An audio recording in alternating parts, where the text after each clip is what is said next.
Some stories shake the ground beneath our feet, not just because they're tragic, but because they seem almost impossible. Hollywood legend Gene Hackman and his wife Betsy Arakawa lived a quiet, private life in their Santa Fe home, but on February 26, 2025, they were found dead in separate rooms, alongside one of their dogs. What initially appeared to be a tragic coincidence quickly unraveled into a chilling mystery, one involving secrecy, legal battles, and their own son's shocking arrest. Inconsistencies in Betsy Arakawa's death timeline. At first, the tragic deaths of Gene Hackman and Betsy Arakawa seemed like an unfortunate case of an elderly couple passing away naturally in their home. But it didn't take long for investigators to notice something was deeply wrong, particularly with the timeline of Betsy's death. According to the initial medical examination, Betsy was believed to have died on February 11th. Yet a startling discovery completely shattered that assumption. Records from a local medical clinic revealed that she had placed a phone call on February 12th, an entire day after her presumed time of death. The receptionist who answered the call distinctly remembered speaking to Betsy, who calmly scheduled an appointment for chest discomfort. She was clear, coherent, and showed no signs of distress. How could a woman who had supposedly been dead make a phone call? The contradiction immediately raised red flags. If the medical examiner's estimate was wrong, then the entire timeline of events surrounding their deaths had to be reevaluated. Investigators dug deeper, looking at environmental factors inside the home that could have affected the decomposition process. While body temperature, air circulation, and other variables can sometimes make determining time of death difficult, the discrepancy between February 11th and February 12th was too large to be ignored. It wasn't just a matter of hours, it was an entire day. And if Betsy had indeed been alive past February 11th, that meant someone had falsely reported or manipulated the original assumption. The question was, who? Things became even stranger when the coroner's office reviewed additional evidence. Betsy's last known text message sent on February 11th was a simple, vague note to a friend. Hope to catch up soon. Her friend later told reporters that the message felt strangely impersonal, not like Betsy's usual warm and thoughtful responses. Had she sent it herself? Or had someone else been using her phone? Even more disturbingly, there was no record of her making any further calls or texts after February 12th, suggesting that either she had died shortly after, or that someone had deliberately cut off her digital presence. Authorities began combing through phone records and internet logs, trying to piece together the missing hours. If Betsy was still alive on February 12th, why had no one heard from her after that call? The inconsistencies in her timeline not only complicated the investigation, but cast a long shadow over the circumstances of both her and Gene's deaths. It was clear that something wasn't adding up, and as more details emerged, the possibility of foul play became harder to ignore. Different death conditions raised suspicion. The circumstances surrounding Gene Hackman's and Betsy Arakawa's deaths were not just unusual, they were eerily unsettling. When officers entered the couple's Santa Fe home on February 26th, they found Gene seated upright in a worn leather chair in his upstairs study. His head was tilted slightly, as if he had drifted off while reading. A book rested on his lap, and at first glance there were no signs of struggle, distress, or external trauma. His expression was calm, too calm. It almost appeared as if he had died peacefully in his sleep. But just 2 rooms away, the scene was entirely different. Betsy Arakawa's body was found face down on the floor of the master bedroom. She was not in bed, nor was she covered by a blanket. Her body had stiffened significantly, suggesting she had been dead for days, possibly even longer than Gene. There were no obvious signs of injury, but her position was unnatural.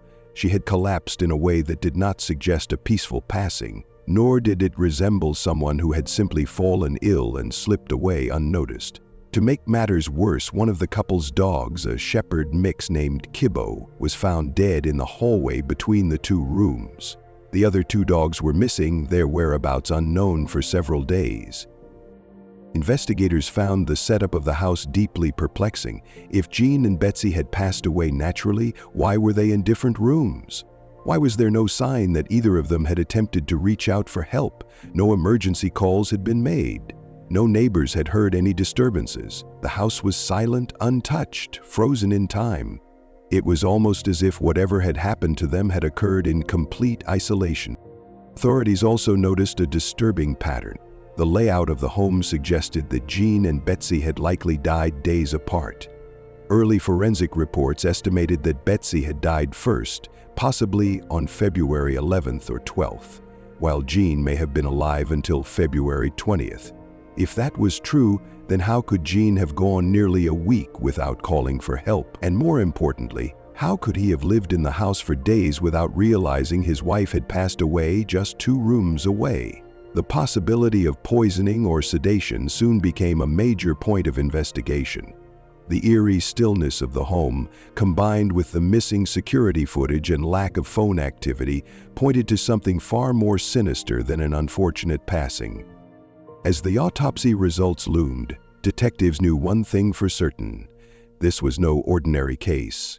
There was something deeply wrong about the way Gene Hackman and Betsy Arakawa had died. Their sanctuary had turned into a crime scene, and with each new revelation, the mystery only deepened.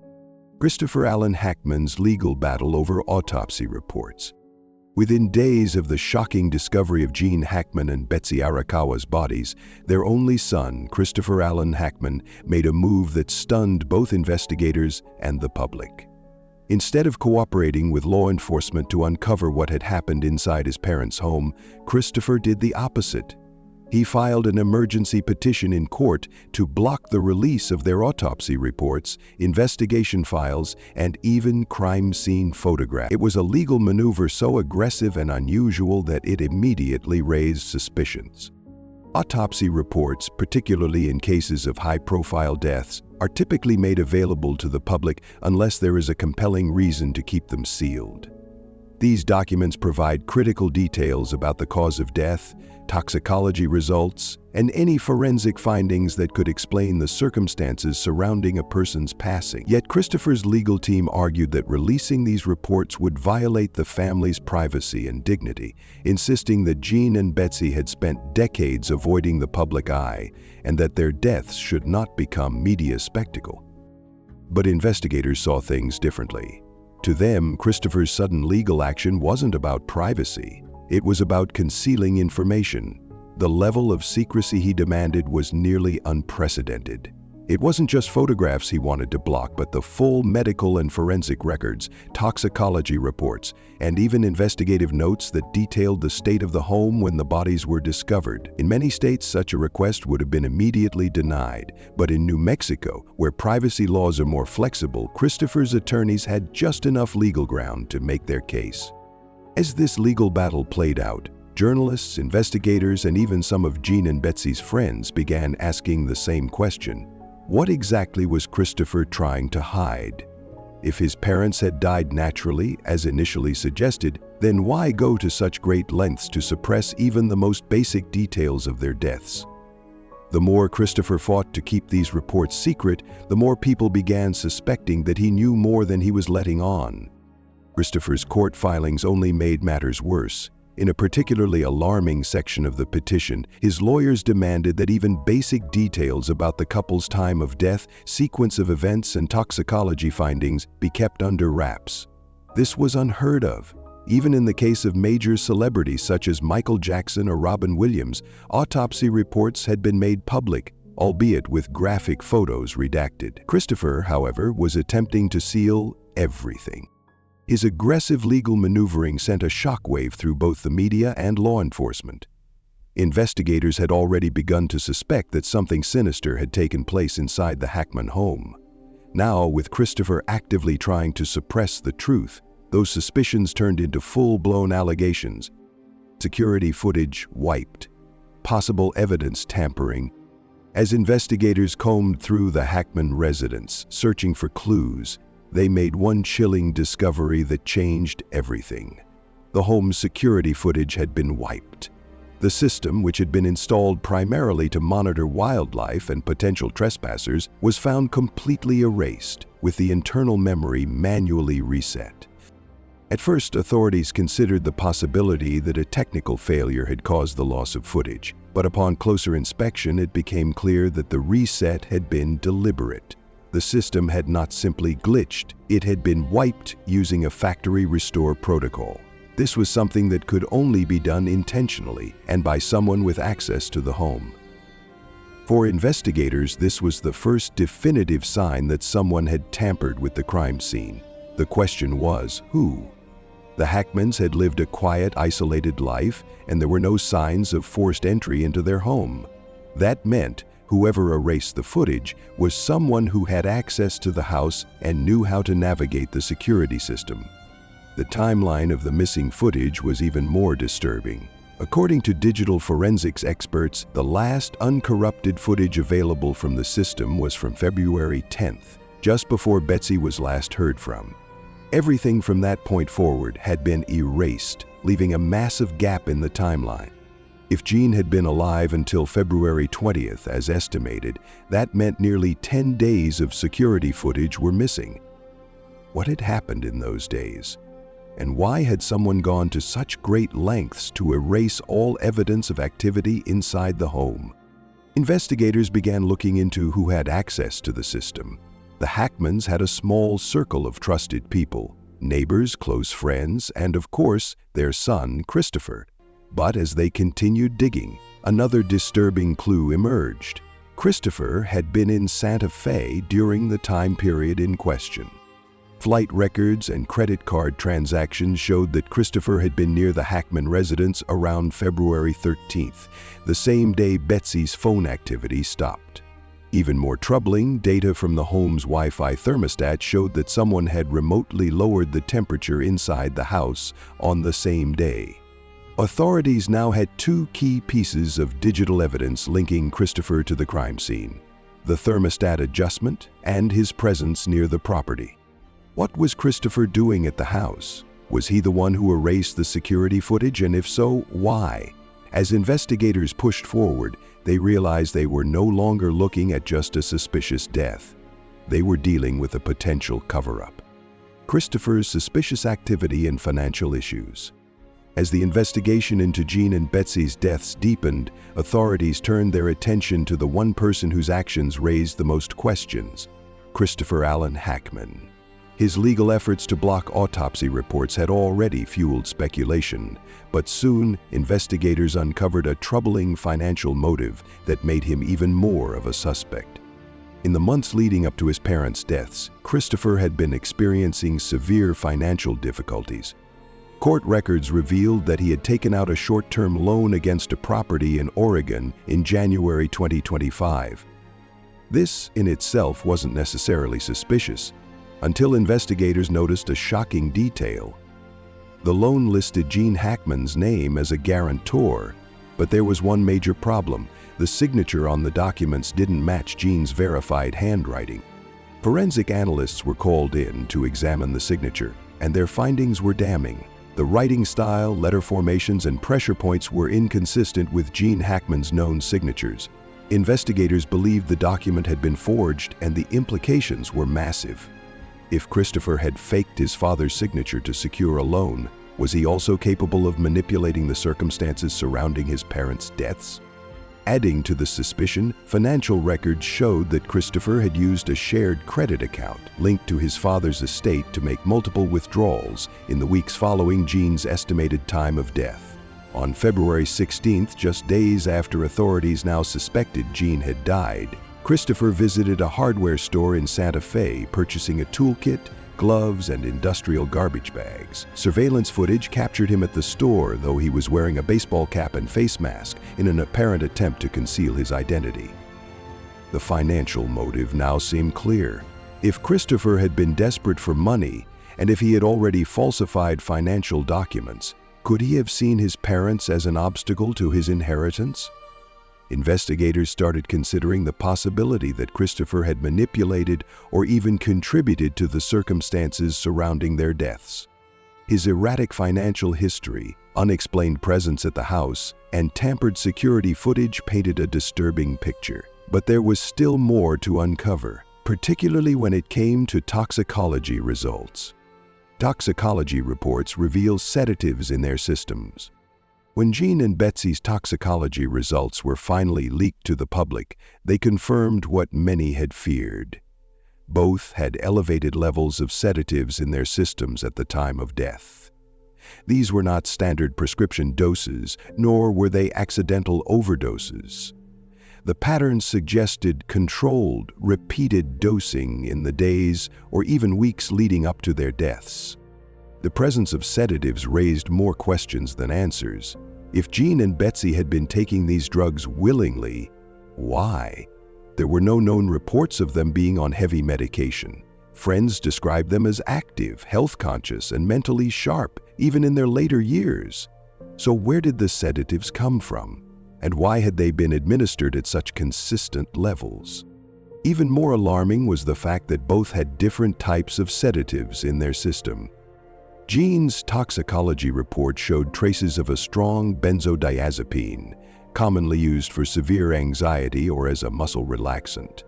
Betsy, on the other hand, had a combination of two separate sedatives, one used for insomnia and another typically prescribed for anxiety. While none of these drugs were found at lethal levels, their combined effects could severely impair cognitive function, making it difficult for someone to act normally or even defend themselves. Investigators now had to determine how these substances had entered their systems. Was it through their daily medications? Had they been unknowingly drugged? And most disturbingly, had someone intentionally given them sedatives to incapacitate them over time? This chilling discovery forced investigators to rethink the timeline of Gene and Betsy's deaths. If they had been systematically drugged, that meant their deaths had not been sudden. Instead, they might have been part of a slow, calculated process that had unfolded over weeks. Now, with toxicology reports pointing toward possible foul play, investigators zeroed in on Christopher as the prime suspect. His access to the house, financial desperation, and suspicious behavior all suggested that he had a reason to keep his parents weak, isolated, and ultimately silenced. Thermostat tampering and phone activity raise questions. As authorities pieced together the events leading up to Gene and Betsy's deaths, they stumbled upon another disturbing revelation. Someone had remotely accessed the Hackman home's thermostat on February 13th and lowered the temperature significantly. At first, this seemed like an odd but minor detail, but forensic investigators recognized it for what it was, an attempt to slow down the decomposition process. Lowering the temperature inside the house would delay bodily decay, making it harder to determine the exact time of death. Whoever adjusted the thermostat knew exactly what they were doing. This revelation directly tied Christopher to the crime scene. Digital records traced the remote thermostat login back to a device registered to Christopher. That meant he had not only been inside the house after his parents' deaths, but he had also taken active steps to manipulate the scene. Then came another chilling detail. The couple's phones had been powered off on the same day the thermostat was adjusted. This was not a coincidence. Someone had deliberately turned off Gene and Betsy's phones, effectively erasing their digital presence from that moment forward. Why was this significant? Because it suggested an attempt to conceal something. If Betsy had still been alive before February 13th, why would her phone suddenly go dark? The only logical explanation was that someone didn't want her making any more calls or sending any more messages. Investigators were now building a disturbing theory. Christopher had likely been inside the house after Betsy died. He may have found her body, and instead of calling authorities, he panicked, possibly because he was involved. By lowering the thermostat and cutting off phone activity, he might have been trying to buy himself time. But for what? That was the question investigators were now racing to answer. Christopher's arrest for obstruction of justice and fraud. On the morning of March 10, 2025, the Santa Fe Sheriff's Department moved in to make an arrest. After weeks of uncovering suspicious activity, financial fraud, and digital tampering, authorities had built a strong case against Christopher Allen Hackman. The man who had spent most of his life in the shadows of his father's fame was now at the center of a criminal investigation that had captured national attention. Christopher was arrested at his home in Oregon, far from the crime scene in Santa Fe, but he didn't put up a fight. Instead, he was taken into custody quietly, as if he had expected this moment. The charges against him were serious: obstruction of justice, financial fraud, and possible involvement in his parents' deaths. While law enforcement had not yet charged him with murder, the sheer number of suspicious actions tied him directly to the cover-up. Investigators believed that Christopher had tampered with key evidence, including the erasure of security footage, thermostat adjustments, and the sudden power down of his parents' phones. The financial fraud was even more damning. Forging Gene Hackman's signature on a loan document suggested that Christopher was in desperate need of money. The hardware store footage from February 16th also became a critical piece of evidence. Christopher had purchased gloves, garbage bags, and a tool kit, items commonly associated with scene tampering or cleanup. Despite all this, Christopher remained silent. His lawyer released a single statement claiming that Christopher was merely grieving in his own way and that the media was unfairly portraying him as a suspect. But investigators and the public weren't buying it. As Christopher sat in a Santa Fe holding facility, the biggest question remained: had he simply covered up his parents' deaths, or had he played a direct role in them? The truth was still out there, but with Christopher's arrest, the case had taken a dramatic new turn. Media and public outrage over the case. As soon as news of Christopher Hackman's arrest broke, the case exploded in the media. What had once been a quiet mystery confined to law enforcement had now turned into a national scandal. Major news networks ran breaking headlines, talk shows dissected the details, and online forums were flooded with theories, outrage, and speculation. Fans of Gene Hackman, who had once celebrated him as one of the greatest actors of his generation, were stunned. For decades, Hackman had lived a life free of Hollywood scandals, choosing to step away from fame to live a peaceful, private existence. Now, in death, his name was entangled in secrecy, crime, and betrayal. The biggest question on everyone's mind was simple: what was Christopher trying to hide? If his parents had died naturally, why fight so hard to suppress autopsy reports and forensic findings? If he was innocent, why erase security footage and lower the thermostat in their home? These actions didn't point to a grieving son, they pointed to someone who had something to lose. Online, the reaction was mixed but intense. Some people sympathized with Christopher, arguing that the media had demonized him without proof. Others, especially those deep into true crime investigations, believed he was involved in something far more sinister. As new details emerged, public scrutiny only grew worse. Gene and Betsy's friends came forward, revealing that Christopher had never been close to his father and that his financial troubles had created tension within the family. These revelations only fueled suspicions that Christopher had more than just an inheritance on his mind. In the eyes of the public, Christopher was already guilty. But legally, the case was far from over. The battle over what really happened inside the Hackman home was only beginning. Debates over privacy versus transparency. Beyond the investigation itself, a larger legal and ethical debate had begun to take shape.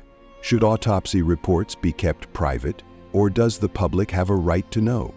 Christopher's attempt to block the release of Gene and Betsy's autopsy reports had ignited a nationwide discussion about privacy, crime investigations, and the public's right to information. Some argued that families should have the right to keep forensic details private, especially in high-profile cases. Others insisted that sealing records only breeds suspicion and prevents accountability. Legal experts weighed in on both sides. Some pointed to past celebrity cases where families had successfully restricted access to sensitive autopsy results, such as Michael Jackson's medical records and Helena Hutchins' crime scene images. But in most cases, those restrictions only applied to photographs, not entire forensic reports. In New Mexico, state law presumes autopsy reports to be public records, meaning Christopher's legal efforts were not just unusual, but nearly unprecedented. Even the Santa Fe Sheriff's Office pushed back, arguing that transparency was critical in maintaining public trust in the investigation. The case even reached political discussions, with some lawmakers proposing new legislation that would prevent families from blocking autopsies without a legitimate legal reason. The argument was simple. When high-profile deaths occur under suspicious circumstances, secrecy only makes things worse. At the heart of this debate was Gene Hackman's own legacy. He had spent decades avoiding Hollywood spotlight, choosing to live in peace. But now, in death, his name was being dragged into the public eye in a way he had spent years trying to avoid. As this legal battle continued, one thing was clear. The fight for the truth wasn't just about one family. It was about how much the public deserved to know.